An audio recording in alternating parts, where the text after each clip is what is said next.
Hey everyone, welcome back to DKMA Legal Explainers, where we break down the law in plain language, no legalese, no confusion. Today we are diving into a topic that could literally save you from signing the wrong deal. Duress in contract law.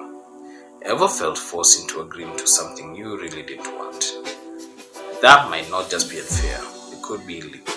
Let's talk about it. So, what is duress? In simple terms, it's when somebody pressures you through threats, intimidation, or unfair tactics to sign a contract or make a deal. And under Kenyan law, that kind of pressure can make the whole contract invalid. Because here's the deal, contracts are only binding if both parties genuinely agree. No free will, no valid contract. Simple. Kenyan courts recognize a few major types of duress. Let's break them down. First, physical duress.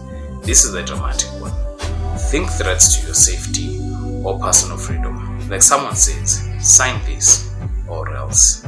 That's a clear no-go. Then there is economic duress. Not as flashy, but just as serious.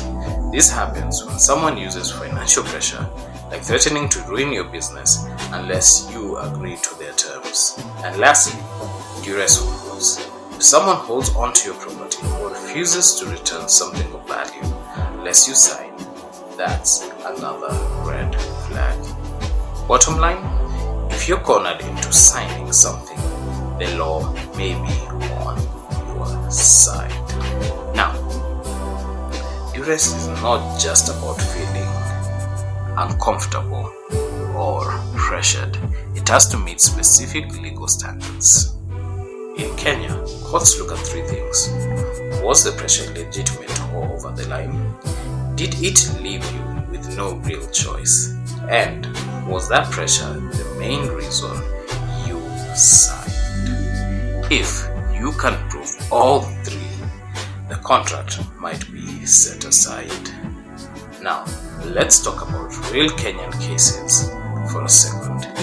In Kenya Commercial Bank versus Osebe, the court said if someone signs under pressure or serious influence, that contract could be tossed out. Then, in National Bank of Kenya versus Pipeplastic, the court explained that not all pressure is illegal. Just because someone drives a hard bargain does not mean it is duress. The pressure has to cross a legal line. And in multi-choice versus Wananchi, the court rejected a duress claim because the evidence was not strong enough. Moral of the story: if you are claiming duress, you have got to bring receipts. So, what happens if you sign something under duress? You can take it to court and ask to have the contract cancelled. That's called setting aside. Now, you can also be able to get your money or your property back. Basically, rewinding the deal like it never happened. But here's a heads up.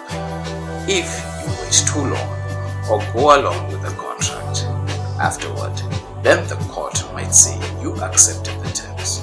So it is important to act fast and get legal advice early.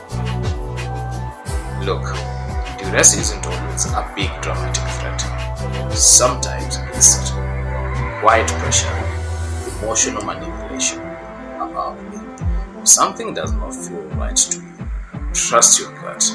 Contracts should be mutual and not forced. And if you are not sure, please don't guess. Talk to a qualified advocate who knows how to handle it before it snowballs into a bigger issue.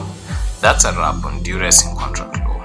If you found this helpful, give it a share, drop questions in the comments, and stay tuned for part 2 where we talk about duress as a defense in criminal law. Yup, sometimes pressure can even excuse a crime.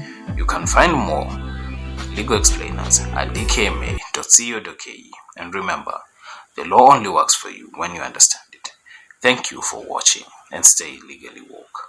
This video is for general information purposes only and does not constitute legal advice. If you need guidance tailored to your specific situation, please consult a qualified advocate. You can reach out to us directly via dkma.co.ke.